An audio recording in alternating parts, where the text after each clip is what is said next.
What should, because yesterday, yes, it was yesterday that we had Alhaji Turaki on television defending the need for some kind of conversation with those people who are on the front line, between the people on the front line and the people who live in the communities.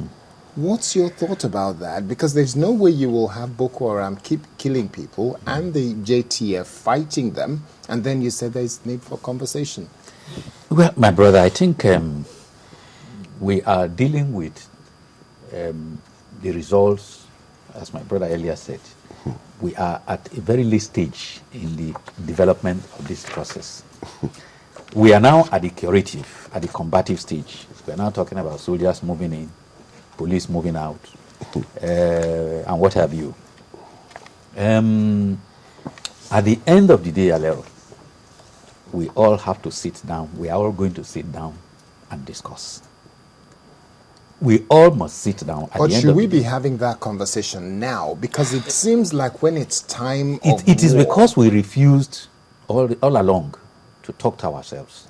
That's why we get into blows. Okay? Just as he just mentioned, terrorism is an unlawful act of violence.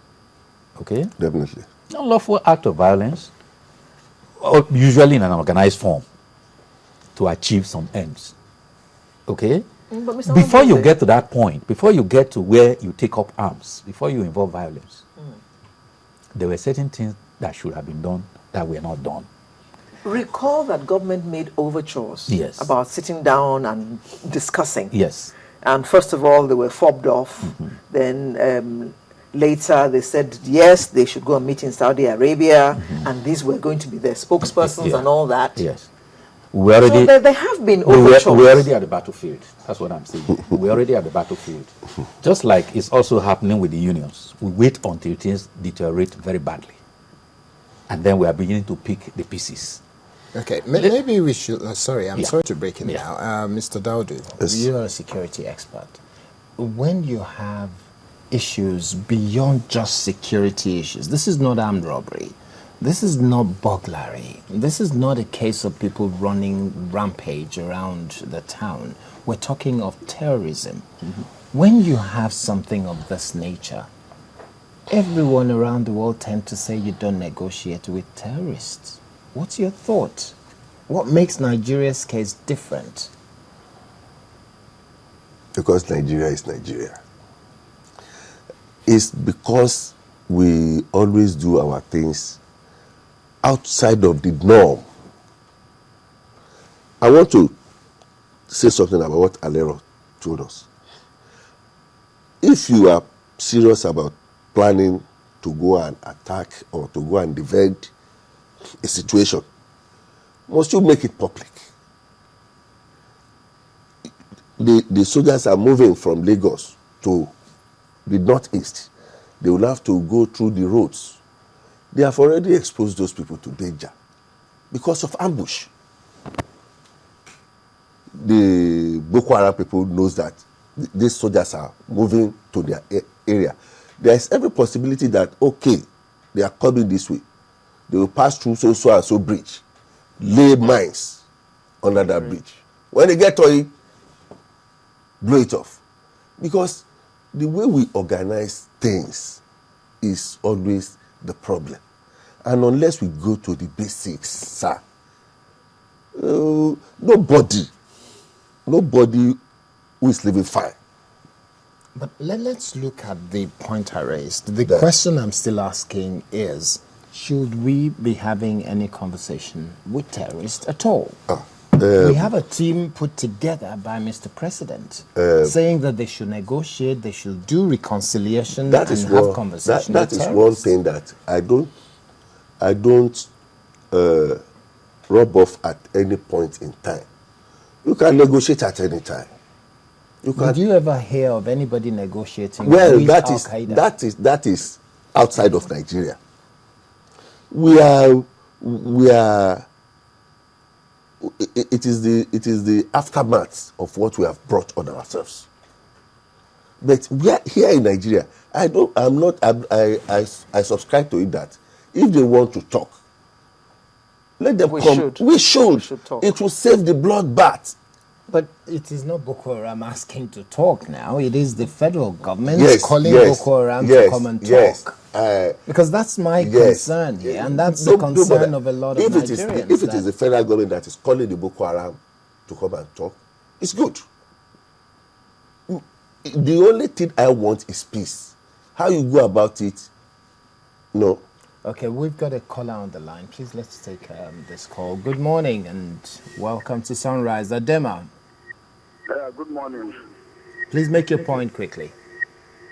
Yes, good morning, everybody. Morning. Yes, it's interesting when we get people, on the program concerning this insecurity. The way their arguments go, everybody's trying to say government should have done this, government should have done that. That if you look at it, in reality, are we supposed to have these miscamps? We're not supposed to have them. It's not like your children in your house rising against you. And I think we should emphasize more on telling these people that what they are doing is wrong. Whether government is taking the wrong step or the right step. Is their step correct? So why do we keep on blaming government should have done this, government didn't do that, government didn't do that? To me, I think we're just being insincere. This is bad, it is bad. We don't deserve to have terrorists in this country. We have enough problem for ourselves. Trying to do our electricity, trying to provide education. We don't need all these guys. They have no reason to do what they're doing. Some of you talk about unemployment. Are these the only people unemployed? Is it not when you go to school that you'll be employed? Catch these people, are they not initiates that have been brainwashed by certain people? We should be addressing the real issue, telling our religious leaders, look, these people, they say they're doing all this in the name of religion. Tell them that what they are doing is wrong. Religion does not condone this. Forget about this government didn't do that and government didn't do that. What are the people that are telling them that what they are doing is correct? Are we addressing that at all? Thank you very much. So based on what Adema is yes, saying now, I think I see with Edema's concern what we need is peace. But I don't think that the people levying terror in the Northeast are miscreants. They are much more than miscreants. And what he does not know is that the people that he's talking about there are also involved in it. Big people are involved in it. They are not miscreants. How do they get the finances? How do they get the organization? finances? Terror is organized. No, we've been told that it's an arm of Al Qaeda. Of course. If it's an Yes. arm of Al Qaeda, it cannot come here and take roots if there are no Nigerians Involved in it. In any case, Alero, let's take our minds back to when the Boko Haram actually became an issue. That was July 2009. Situate it within the context of the political situation in Nigeria at that point, 2009, after the 2007 election. 2009, the state was already shaking. sorry, can I break in there? We've got a caller from London. Okay. Let's speak with Adedayo. Adedayo, good morning. Hello, good morning. Please make your point very quickly. Oh, we just lost yeah. him. That's okay. Now Yes. the ship of state was already getting away. We were having a crisis of leadership. We are all living witnesses. It was in that melee that Boko Haram surfaced.